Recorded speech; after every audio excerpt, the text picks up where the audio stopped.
Here we are, Brad and Elaine Craig and Kim Kong Farrison. 35 years of the Emerald Cup. We welcome all of you as we reminisce about 35 years, and thank you for listening to us. So 35 years ago, Brad and I had a vision back in 1982 to put on a bodybuilding show. We sat down and worked on it, came up with the Emerald Cup, and back in 1983, March 17th, we put on our very first Emerald Cup.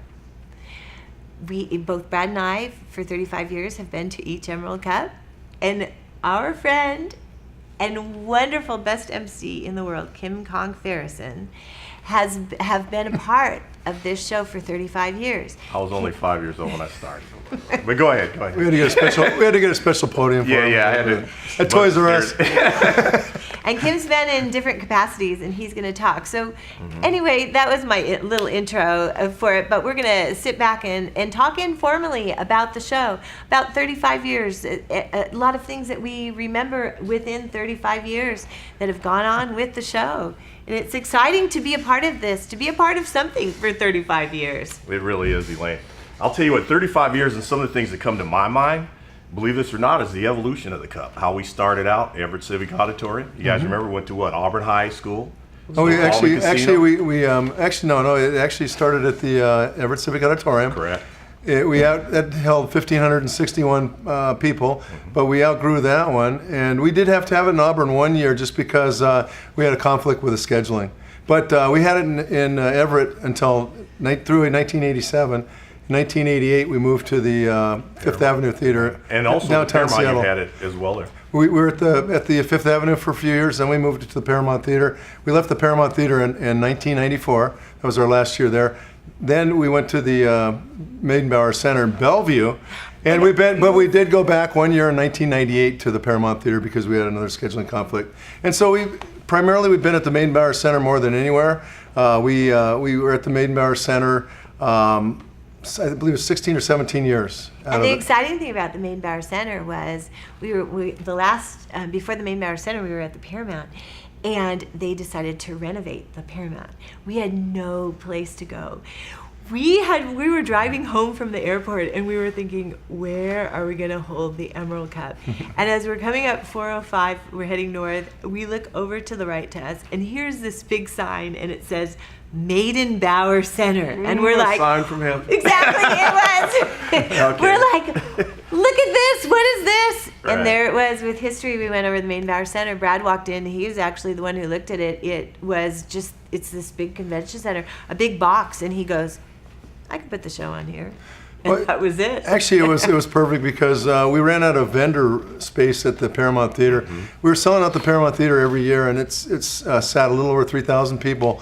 But and as you know, Kim, it was sold out every year. Every year. And still sells out. But we ran out of vendor space. There's actually no vendor space in the Paramount Theater, and so this was a win-win for both of us. We had a larger facility that would hold 3,600 or more, and then we also had the exhibitor space. So it was a win-win, and it's been there ever since, primarily.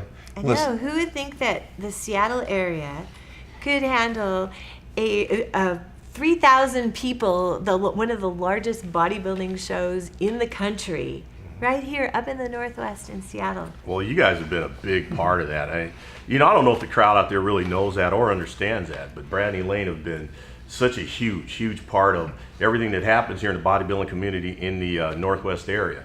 Not only responsible here in Washington State, but you're talking about Oregon, Idaho, Montana, anywhere around the Northwest, including Alaska, the state of Alaska. So, thanks to these two as well. Well, you're sweet, but we need you too. We need you to MC this whole show. Well, actually, let me interject, Kim. Exactly. Kim, a lot of people don't realize that Kim was my vice chairman of the MPC. So a lot of this debt is owed to No, I didn't. is owed to Kim because he was there getting this stuff started as well as I was. And as you can see, he's gotten better and better with each successive year as MCing. He is by far the best MC I've ever seen. Darker and darker too, by the way. So. I don't know. He gets better and better looking, and he looks younger every year. I don't know how that works, but I don't need a young wife, I guess. But I'll tell you what, Brad, I can remember it kind of reminds me of a concert I went to one time with Lionel Richie, believe this or not. He comes up out of the stage with smoke rolling, the piano that's rotating around, and he says to the crowd, he says, I know a lot of you out there are looking at us right now thinking how famous we are as the Commodores. And he said, but we didn't start this way. He said, we started out doing cruise ships and other gigs where we weren't making a lot of money. And he went on to tell that story. The Emerald Cup was kind of like that. I mean, you guys got to remember, you started out small, Everett Civic Auditorium, and I think it was, what, one-day show at the time? It was, because the only sport involved was bodybuilding. There was no figure, there was no fitness, or no bikini, none of these other sports were involved at that point in time. So it was all bodybuilding. And I remember one year we had, in 1987, we had 168 competitors. Right. And that was like the biggest year so far. And for a bodybuilding show, that was huge. Sure. I mean, back then it was huge numbers. In today's, with all the different classes, it's a smaller show, you know. But back then, that was a huge body. In fact, that was a larger attendance than the NPC Nationals that year. Sure. So we had more athletes in our show than the NPC Nationals did at that year. So I mean, it was a huge attendance for a bodybuilding show in 1987.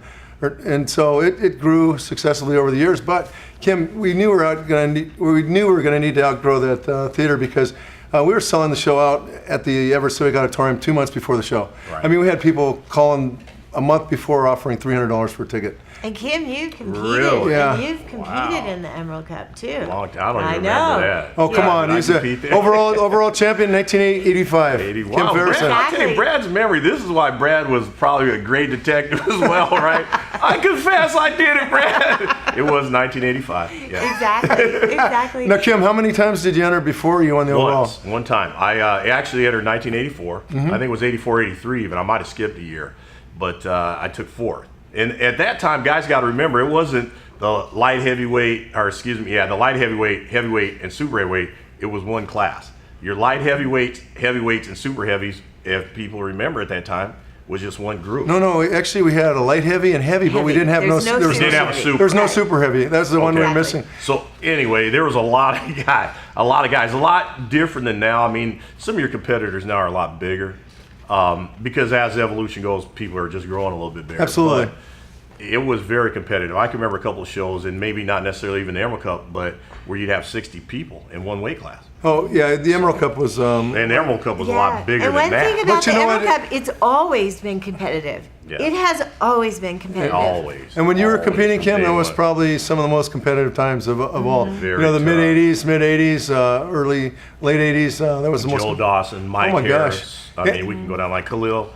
What's his name? El-Amin. Yeah, well, back then they didn't give away pro cards like candy. Like they give a lot of pro cards away now. You might have 90 pro cards in a show now, in a national show. Yeah. Back then, I can remember they gave away one pro card for the USA's. Yes. Then they switched to two. One for the North America. Just the overall winner. The overall winner was the only one that got a pro card. And then they switched to two. The person who placed second in the overall got a pro card. But it was very tough to win a pro card. I remember when guys like Matt Mendenhall took fifth in the USA's, and and ahead of him was Rory Liedlmeyer and all these other guys that it's just very tough to win a pro card back then. And the women, the bodybuilding women were huge.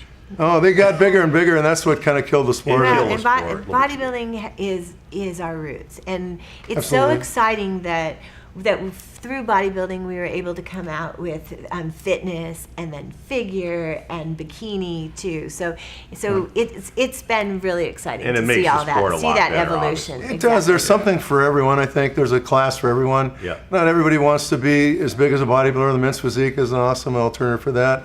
And maybe they don't want to look like the big bulky bodybuilders. The 300 pounders. They want a more classic physique. Now we have classic physique, which is like the Frank Zane type look or the Arnold. Well, I got to know, Brad, are they going to have the Burger King classic physique? Because then I'm going to enter that thing. I'll win it hands down. You would. The man off the street. I would. That's it, Elaine. We're going to start fighting. So this is why I want you to compete in it. Because, so here's a little history. Back then at the beginning of the Emerald Cup, I got to MC. Yeah. I was the MC. And then as we went along, Kim came along to MC. And he was better than me. So I had to stop MC. Elaine actually and give did it a to very good give it to Kim but it was okay because Kim is so amazing. You're making my So glasses. no, it's true. So that I just want to let everyone know that one of the Yeah. reasons the Emerald Cup has been so successful also is because of Kim. I He's the thank you. quarterback of the whole show. Absolutely. He's the one that you see out there entertaining you. I love getting up on stage and I love emceeing, but I bow down to him because he is the Wow. best. Wow. So I love it. I know when everybody that comes to the show, I know Kim's going to be there. He's going to be the one up there talking and getting this all going. And for a while, Saturday night was the big night. So Kim was the one who emceed the Saturday night.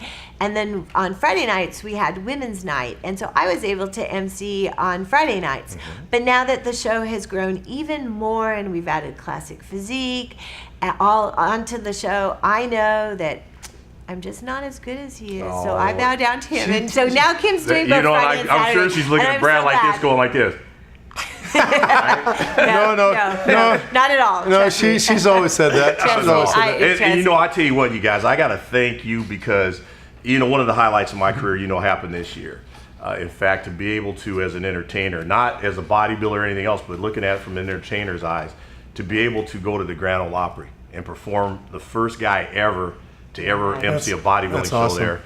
To set history in the Grand Ole Opry, first of all, was tough. But without guys like you, promoters like you too, and other promoters in the great Northwest area who have given me the chance to hone that craft, that wouldn't be possible. So, I owe you guys a great deal of thanks too. And kind of, the guy behind the camera is pretty important too. He is. Yeah, Mark He Mason Really is. is- That Mark is Mason, who important. you can't see him because he's behind the camera, but Yeah, he's I the kind of one. like that guy. He's the one who's making this all possible. He's been today. around for many, many Emerald Cups as well. Yes. Mark Mason's been around a long time. And I'll tell you, Mark has grown as well, just like my MC is growing and it's still evolving even now. Mark Mason, the same thing. He started out with you guys locally. Right, and He's Mark gotten better is and better. wanted all across the nation now. Oh, yeah, he flies I'm sure all over. if he could speak Thai fluently, they'd want him in Thailand as well. But Exactly. The Thai Championships. Thai championships, Mark would be right there filming it. But Mark has done, he's one of the few guys, and I don't know how many guys know this story, but I do. Mark actually had pictures of Arnold Schwarzenegger's house that Arnold grew up in. And he was in Austria. actually stalking him over in Well, Graz, I didn't Austria. want to say he was stalking, but Mark did smell his. You don't want to have that on film, right? But yeah, I don't want to put that on film. We can cut that out. But as Mark was sniffing his shorts one day in the parking lot down at Gold's Gym in California, Arnold happened to walk out, and Mark approached him and showed him the pictures, and Arnold stopped in his tracks. Here's Arnold's house from his childhood, and Mark was able to start up a conversation with Arnold. And from that point on, let's face it, Mark has gone light years past that. Where he's been to the Olympia, he's been national championships. We're talking world class at this point. So it's good to see that growth as well. Oh, Which is- absolutely.